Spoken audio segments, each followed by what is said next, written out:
Hello friends, welcome সবাইকে আমার নতুন ভিডিওতে। তো আমাকে দেখেও তোমরা বুঝতেই পারছো যে সাজুগুজু করে আমি চলেছি পথ ধরে। একদমই তাই, যাচ্ছি কোথায় সেটা তোমাদের সবাইকে বলে দিচ্ছি। শুরু থেকে সবাই শেষ পর্যন্ত ভিডিওটা দেখো, তাহলেই সবাই জানতে পারবে, কারণ আমার হাতে সময় খুব কম আছে। আর এখন আমি রুবির দিকে যাচ্ছি। রুবি থেকে যাব গড়িয়াহাটে, কারণ সামনেই রথযাত্রার উপলক্ষে আমার কিছু শপিং বাকি রয়েছে, কিন্তু হাতে রয়েছে 30 মিনিটস।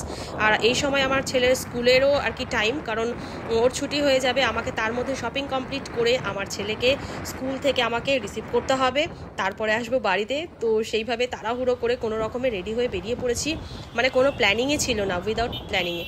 কারণ আমার হাজব্যান্ডকে বলাতেই ওকে আমি যখনই বললাম যে কী গো, রথে তো জগন্নাথের আর গোপালের জন্য জামা কাপড় কিনতে হবে, রথ সাজানোর ফুল টুল কিনতে হবে, তো আমাকে বললো যে তুমি যদি এখন যেতে চাও তাহলে যেতে পারো, কারণ পরে আমার টাইম হবে না।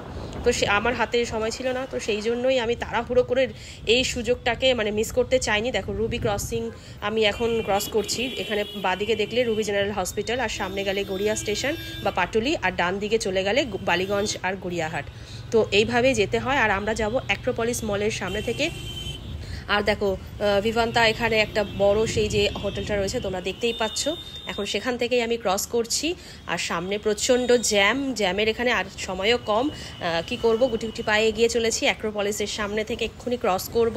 আর তোমরা তো যারা যারা আমার ভিডিও দেখো, অ্যাক্রোপলিস খুব ভালোই তোমরা দেখতে পাও, বা সায়েন্স সিটি দেখতে পাও। তো সেইভাবেই আমি যাচ্ছি, কারণ আমার বাড়ি তো এইরকম বাইপাসের ওপরেই, তো যেই জন্য আমার একটু সুবিধেই হয়। আর এখন আমি অ্যাক্রোপলিস মল ক্রস করে গড়িয়াহাটের দিকে চলে এসেছি অলরেডি।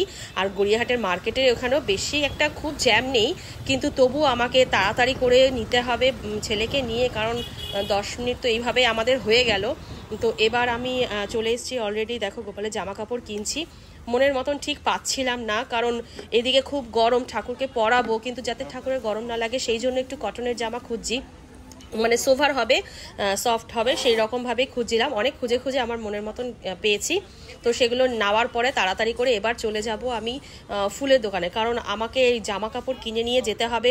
রথ সাজানোর জন্য কিছু ফুল আমি নিতে চাইছিলাম, যেটা ভেবেছিলাম যে দেখো, তাজা ফুল তো আমি দেবই, তার সাথে একটুখানি আর্টিফিশিয়ালও নেব, কারণ যাতে উল্টো রথ আর সোজা রথ দুটো রথেই আমার কাজ চলে যায়, আর একটুখানি সেভও হবে খাটুনিটা। তো সেই জন্য মনের মতন ফুল টুল খুঁজে মোটামুটি কিনে নিলাম। এবার তাড়াতাড়ি ঘড়িতে দেখছি কোনো রকমে 15 মিনিট বাকি রয়েছে।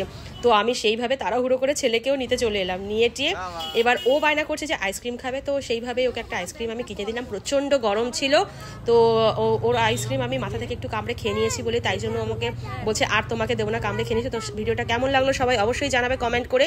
তো আমার ভিডিওটা আজকে এই পর্যন্ত ছিল, তো সেই জন্য তোমাদের সবাইকে টাটা বাই বাই দিয়ে ভিডিওটা এখানে শেষ করলাম। Bye bye.